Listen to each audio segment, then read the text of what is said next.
Hi hello నమస్తే welcome to BVR TV official మిత్రులారా నేను మీ బీవీఆర్ రావుని.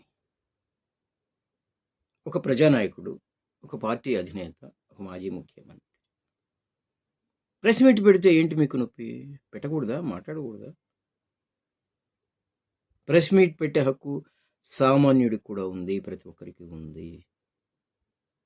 మీడియాతో ఏదైనా చెప్పుకోవడానికి తమ బాధ కానీ ఇంకోటి కానీ చెప్పుకుండే అవకాశం కల్పించింది ఈ రాజ్యాంగం. లేదా మీరు తీసేశారా పోనీ ఏపీలో అలా మాట్లాడకూడదని? జగన్మోహన్ రెడ్డి ఏదైనా మాట్లాడితే చిలువలు పలువలు,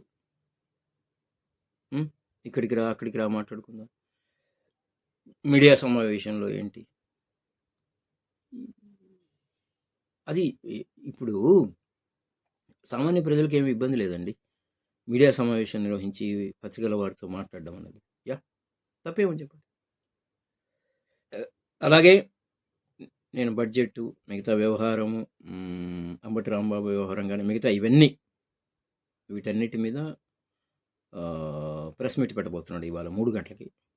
సో జగన్మోహన్ రెడ్డి ఏం మాట్లాడతాడు అని చాలా చాలా చాలా ఆతృతగా అందరూ ఎదురు చూస్తున్నారు. చూద్దాం ఆయన ఏ ఏ విషయాల మీద ఫోకస్ చేస్తారు, ఏం చెప్తారు అనేది. Wait and see.